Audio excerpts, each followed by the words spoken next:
the calculation in order to check the voltage that I need to go for my multimeter over there. Or if you could bring it please, Mr. Martin. So we are going to be measuring the voltage that we have over here in this lamp, and we are going to notice that is the division of all of the total voltage in between the loads that we have over here in our system.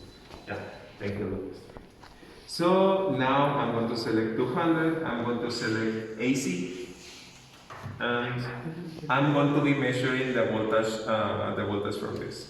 So is neutral, and this terminal is this one over here, right? So I'm just measuring the voltage that I have over here in this lamp, just in parallel.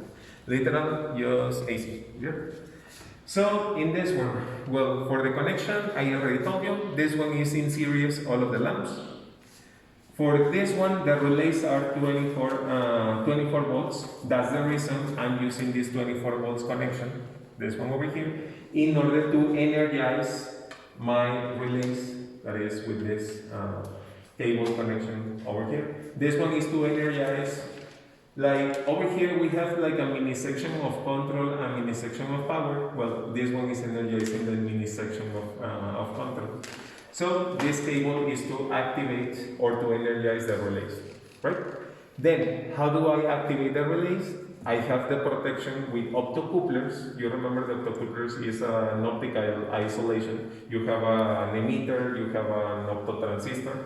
So that one is an optical separation, because ideally, well, the general idea is for this system to be used to control high power systems with a low current device, like an Arduino microcontroller and an acquisition board. But I really didn't have enough time to get that configuration. That's the reason I have it like this. I'm using my charger. I have 5 volts. From those 5 volts, I'm activating the optocouplers. The optocouplers activate the relays that are 24 volts, that are energized with this 24 volts connection, and that one starts disappearing every single of the loops, right? So in this one, well, ideally, I'm deactivating, and you can listen that.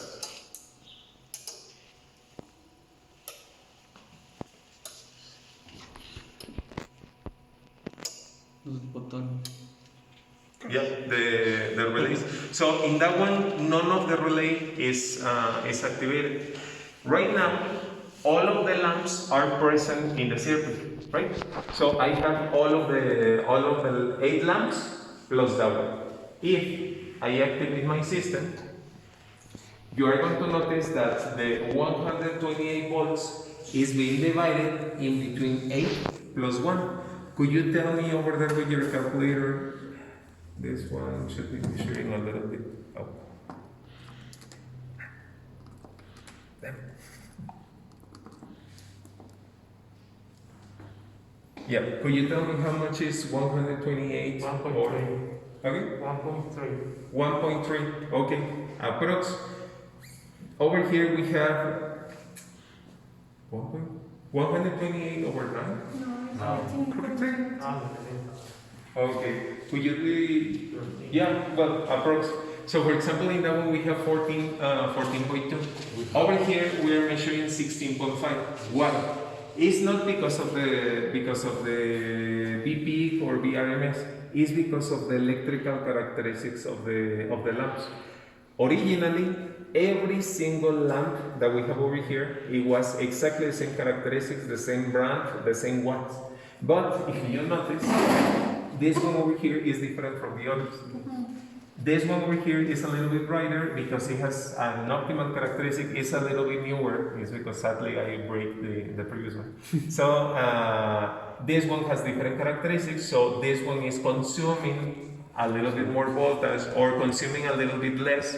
So it's having an optimal performance over here. But again, it's just to have the general idea. So in that one we have the 127, 128 divided in between 9, approx 14. Over here we have 16.5. Then, the thing that I'm going to do is I'm going to activate this cable, is going to activate the first relay, and it's going to deactivate the first lamp, the one that we have over here in the back part. You notice that a little bit, but all of them are active, right? I don't know if it is possible to see. Yeah. From this side. And also that one. If I activate the first relay, that one is going to be from the 9 lamps plus, 8 lamps plus 1 of them is going to disappear. Now it's going to be 127 or 128 in between 8. So I'm going to connect this one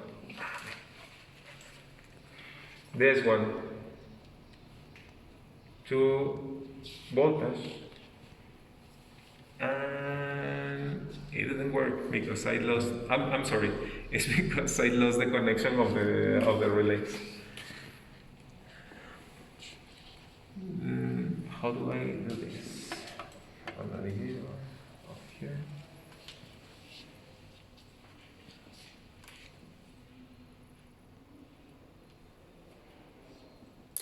Yeah. So in this one, I'm sorry, I was missing the power. I'm going to do it again. If you check, the last one is active, but if I connect this one, now it's turned off. The last one, right?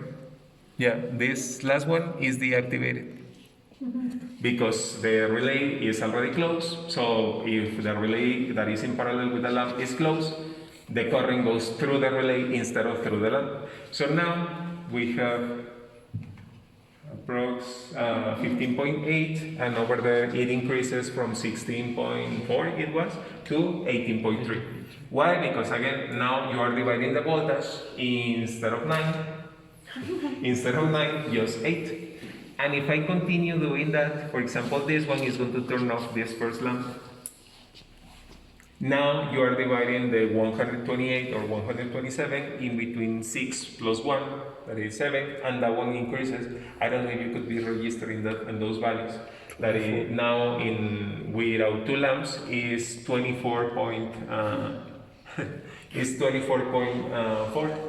So I'm going to do it again just for you. If you could register those values.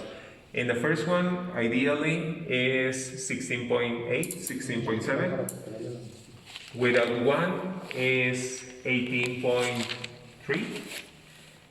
Without another one, now is just 6 plus 1, 7, is 24.2.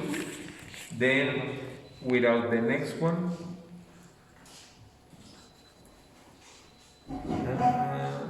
without the next one, it increases to 28.0. Then without the next one, it increases to 33.5 approx. Without the next one, it increases, I don't know, you can notice how it's increasing the luminosity of this one, to 41 volts per lamp. Ideally, because we cannot measure directly on this one, we are using that one as reference. If we connect another one, now we just have 3, and that one is 52.9, evenly distributed in between the 3 lamps. If we close the next one,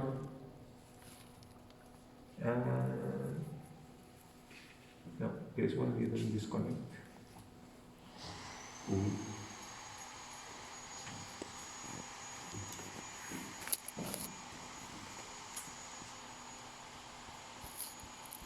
I promise all of them will work. Well, this one is not deactivated the relay. Maybe I need to check the octocoupler that is down.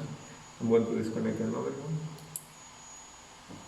And now, just in between 2 lamps, we have approx 75 5 volts. And this one. The problem for this one is that I need to identify which is the octocoupler that is not performing the action just properly. That's the one. So let me, in this one is 75 approx, and then if I deactivate the, yeah, there is a problem. Don't touch. So in this one, we have approx 24.9 volts in just that one over there. with the losses of voltage because of impedance, etc., over here in the relays. But ideally, you have lamp, lamp, lamp, lamp. As you have the relays in parallel with the lamps, you are substituting and disappearing all of the lamps, and you just have relay, normally close, relay close, relay close, relay close, relay close, and one lamp. So in that way, you can control, for example, if we can substitute it. We can substitute this motor by the lamp, and we are going to notice that we are just increasing and increasing and increasing the voltage that we have in our system, which is the difference that I was telling you. I'm going to turn it off. See, right, which is the difference that I was telling you over here, that in this system over here, as we have the rheostat, we are controlling the current that is flowing through the circuit, and this one is analog because you need to move it manually. And in this one, if you automate this one with a set of microcontroller and Arduino and a proper protection, some transistors in order to activate this signal, even you have the optocoupler, it's always better to use some transistors. You can digitally control a motor. Something that with that one is impossible. That one is going to be always analog, unless you attach a motor, that I have done it, unless you attach a motor over there in series to the rheostat, and with the motor you move the knob of the rheostat, that one is going to be always analog. And this one is doing exactly the same thing, controlling voltage, but in a digital way. So, well, I don't know if you have comments, questions.